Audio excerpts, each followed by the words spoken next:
ये आज का प्रेस ब्रीफिंग रखा गया है। आप लोग अवगत होंगे कि फुलवारी शरीफ में हमने पॉपुलर फ्रंट ऑफ इंडिया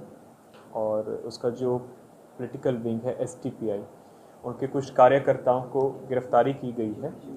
मामला ये था कि हम लोगों को कुछ कुछ इनपुट्स प्राप्त हो रहे थे कि एक जगह है फुलवारी में, नया टोला अहमद पैलेस करके, उसके जो मालिक मकान है मोहम्मद जलालुद्दीन, ये पहले झारखंड पुलिस में सब इंस्पेक्टर रहे हुए और वहाँ से सेवानिवृत्त हुए हैं, कि इनके मकान में एक ऑर्गेनाइजेशन, तब तक ऑर्गेनाइजेशन की हम लोगों को जानकारी नहीं थी कि कुछ लोग वहाँ पे मीटिंग्स करते हैं और मीटिंग्स के माध्यम से धार्मिक कठोरता और जिसको हम अंग्रेज़ी में बोलते हैं रेडिकलाइजेशन,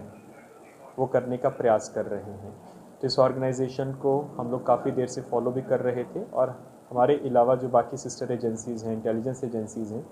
उनके पास भी कुछ कुछ इनपुट्स थे। तो अभी जैसे माननीय प्रधानमंत्री का विज़िट हो रहा था, तो उससे पहले हम लोग अपना जो सोशल मीडिया के मॉनिटरिंग सेल होते हैं और जो इस तरह के इनपुट्स के ऊपर हम लोग और सघन रूप से जांच करते हैं, तो इसी क्रम में हम लोगों को पता चला कि 6 और 7 जुलाई के बीच में 10-12 लोग अन्य राज्यों से आकर, विशेषकर तमिलनाडु और केरल से आकर वहाँ पे मीटिंग लिए हैं और कुछ लोगों को शारीरिक प्रशिक्षण दिए हैं। बिल्कुल नॉर्मल कोई आर्म्स का प्रशिक्षण नहीं, बल्कि शारीरिक प्रशिक्षण दिए हैं। इसी इनपुट के बिना पर फिर उस जो ऑर्गेनाइजेशन है उसका ऑफिस लोकेट किया गया नया टोला में और छापामारी की गई। छापामारी के क्रम में हमको वहाँ से कुछ ऐसे डॉक्यूमेंट्स मिले जो कि जिसमें भारत को इस्लामिक राष्ट्र बनाने के लिए कुछ कुछ कार्य योजना थी और इस प्रकार की कुछ टिप्पणियाँ थी कि हम लोग किस तरह से जो एक पर्टिकुलर ऑर्गेनाइजेशन है इसका पॉलिटिकली हम कैसे एक्सपेंड करेंगे और किस तरह से धीरे धीरे इस्लामिक राष्ट्र की तरफ हम लोग देश को लेकर जाएंगे। उसी के बिना पे इन डॉक्यूमेंट्स को सीज़ किया गया है और फुलवारी थाना में एफआईआर हुआ है।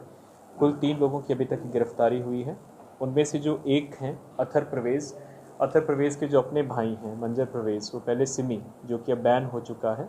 उसके एक्टिव कार्यकर्ता थे और उसमें वो सिमी के सदस्य होने के नाते जेल भी जा चुके हैं। और जो उनके भाई हैं अथर प्रवेश, वो खुद भी पहले सिमी के कार्यकर्ता रहे हुए हैं और सिमी के पूर्व के जो मेंबर्स थे उनके बेलर का काम करते थे। उसके अलावा जो मालिक मकान है जिनके साथ एग्रीमेंट हुआ था मोहम्मद जलालुद्दीन, उनकी गिरफ्तारी की गई है। और तीसरे हैं अरमान मलिक, जो कि इस ऑर्गेनाइजेशन के अब सक्रिय सदस्य हो गए थे और मीटिंग्स ऑर्गेनाइज करवा रहे थे। एफआईआर में कुल 26 लोगों को नामजद किया गया है, जिसमें अधिकांश लोग बिहार के हैं और कुछ लोग बिहार के बाहर के भी हैं, कर्नाटक के हैं, और उनकी प्रति साक्ष्य संकलन की कार्रवाई की जा रही है। और अभी तक जो अनुसंधान, अभी तो अनुसंधान बिल्कुल प्रारंभिक स्टेजेस पर है। जो पता चला है कि ऑर्गेनाइजेशन बेसिकली मोबिलाइज़ करती थी मस्जिद में और मदरसा में यूथ्स को मोबिलाइज़ करते थे और कठोरता की तरफ, जिसको हम अंग्रेज़ी में रेडिकलाइजेशन बोलते हैं, उसके लिए ये लगातार कार्यशील थे। इसका जो मॉडस था कि ये लोग जैसे